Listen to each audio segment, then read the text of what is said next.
क्या आपको रात में गहरी और मीठी नींद आती है? कहीं आपको भी तो नींद के लिए घंटों इंतजार नहीं करना पड़ता। क्या आपकी नींद भी आधी रात को टूट जाती है? अगर हाँ, तो यह वीडियो आपके लिए ही है। नमस्कार, स्वागत है आपका राजयोग 6-5 में। मैं हूं आपका न्यूमलॉजर दोस्त मिथिलेश रॉय। आज हम नींद के ज्योतिषीय पहलू को समझने की कोशिश करेंगे। जानेंगे कि अंक शास्त्र के अनुसार नींद के लिए कौन सा नंबर जिम्मेदार है और किन मानवीय उपाय से हम अपनी प्यारी नींद को लौटा सकते हैं। क्योंकि जब आप बच्चे थे, आपको भी अच्छी नींद आती थी। बड़े हुए, आदतों में बदलाव हुआ, नींद प्रभावित हो गई। आखिर वे कौन सी आदतें हैं जिन्होंने आपको आपकी प्यारी नींद से दूर कर दिया? दोस्तों, नींद का संबंध मन से है और मन का रिश्ता चंद्रमा से। तो इस तरह ज्योतिष शास्त्र में नींद की समस्या के लिए चंद्रमा को टटोला जाता है कि चंद्रमा की स्थिति कैसी है। अंक शास्त्र में नंबर 2 चंद्रमा है।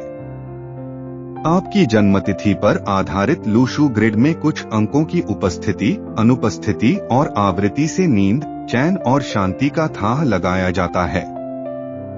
जबकि जन्म कुंडली में यह देखा जाता है कि कहीं चंद्रमा पीड़ित तो नहीं। राहु और केतु, ये दोनों छाया ग्रह चंद्रमा को सबसे ज्यादा पीड़ित करते हैं। चंद्रमा जब भी पीड़ित होता है, उसका सबसे पहला असर हमारे मन पर होता है और बाद में वह तन यानी कि हमारे स्वास्थ्य को भी प्रभावित कर देता है। चंद्रमा को बल देने के लिए सबसे पहले राहु केतु को निर्बल करना जरूरी हो जाता है। जैसे जैसे राहु और केतु के कारकत्व में कमी आती जाती है, चंद्रमा की शक्ति लौटने लगती है और इसी के साथ हमारी प्यारी नींद भी लौट आती है। लेकिन यह मोटा मोटी बात है। नींद का सूक्ष्म विश्लेषण हम लूशू ग्रिड के आधार पर करेंगे, क्योंकि लूशू ग्रिड पद्धति से मानवीय उपाय करके हम परिस्थिति को जल्दी कंट्रोल कर सकते हैं। देखिए, ग्रिड में उपस्थित नंबर 2, नंबर 4, नंबर 5 और नंबर 7 का संबंध हमारी मानसिक शक्ति से है। तत्व के आधार पर नंबर 2 और 5 अर्थ तत्व, नंबर 4 काष्ठ तत्व और नंबर 7 धातु तत्व है। ग्रह के आधार पर देखें तो नंबर 2 चंद्रमा, नंबर 4 राहु, नंबर 5 बुध और नंबर 7 केतु है। इन सभी ग्रहों का काम हमारी बुद्धि और हमारे मन से जुड़ा हुआ है। इसमें से नंबर 2 और नंबर 7 हमारे मन की ऊर्जा है और नंबर 4 और नंबर 5 बुद्धि की एनर्जी इंगित करता है। नींद का ताल्लुक मन और बुद्धि से ही होता है। शरीर के शांत होने से नींद नहीं आती। नींद हमें तब आती है जब हमारा दिमाग आराम की अवस्था में आता है। हमारा दिमाग आराम की अवस्था में तब आता है जब हमारा चित्त शांत होता है।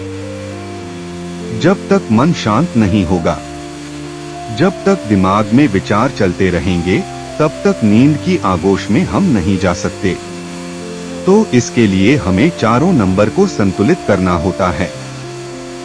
अगर आपकी जन्मतिथि में इन 4 नंबर में से कोई नंबर मिसिंग है, तो नींद के साथ साथ अन्य कई चीजों पर इसका असर पड़ सकता है। वहीं अगर इन 4 में से किसी नंबर की ऊर्जा बहुत बढ़ी हुई है, तो वह दिमाग को जल्दी शांत नहीं होने देगा। दिमाग शांत नहीं होगा तो नींद और बढ़िया नींद के लिए हम व्याकुल होते रहेंगे। अगर आपके ग्रिड में नंबर 4 या नंबर 7 की आवृत्ति 2 बार से अधिक हो रही है, तो राहु और केतु की ऊर्जा बढ़ी हुई है। आपके दिमाग में या तो खुराफाती विचार आते रहेंगे या वैराग्य टाइप का सोचते हुए आप आधी रात तक जगे रह सकते हैं।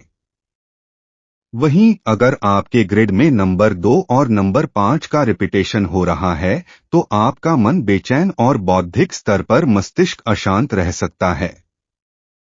दोनों ही स्थिति में नींद सबसे ज्यादा प्रभावित होगी।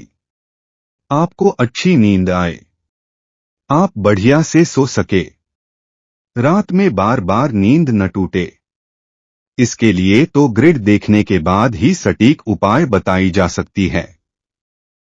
लेकिन नंबर 4 जो कि राहु का सिंबल है, पर काम करके नींद न आने की समस्या को कुछ कम किया जा सकता है। क्योंकि आज हमारे जीवन को सबसे अधिक राहु ही प्रभावित कर रहा है। इसके लिए आपको अपने व्यक्तित्व को सख्त करना पड़ेगा। आपको अपने जीवन के लिए कुछ नियम बनाने पड़ेंगे, खासकर तकनीक के मामले में। राहु तकनीक है, छठी इंद्री है। तो राहु को ठीक करने के लिए तो सबसे पहले आप अपने हाथ के मोबाइल के बारे में यह तय करें कि इसमें क्या देखना है और कितना देखना है। चूंकि राहु का संबंध ससुराल पक्ष के लोगों से होता है, और ससुराल पक्ष के लोगों में से सबसे नजदीक के संबंधी आपकी पत्नी है। पत्नी शुक्र है, लेकिन उसका रिश्ता आपके ससुराल से भी है, तो वह राहु भी है। तो पत्नी से मधुर संबंध आपके राहु और शुक्र दोनों को पॉजिटिव बनाएगा। शुक्र पॉजिटिव होगा तो जीवन में सुख बढ़ेगा, और आज बढ़िया नींद को उत्तम सुख में गिना जाता है। इसके साथ ही आपको अपने बाथरूम पर नजर बनाकर रखनी होगी।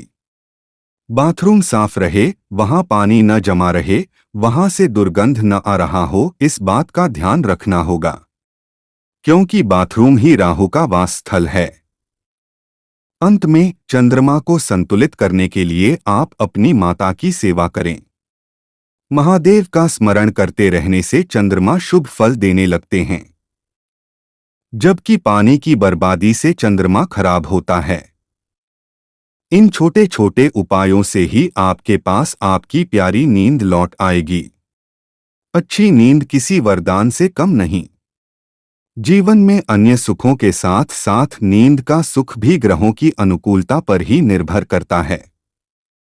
जीवन में उन्नति देने वाले वीडियो प्राप्त करने के लिए कृपया चैनल को सब्सक्राइब और वीडियो पर लाइक और कमेंट किया करें। धन्यवाद।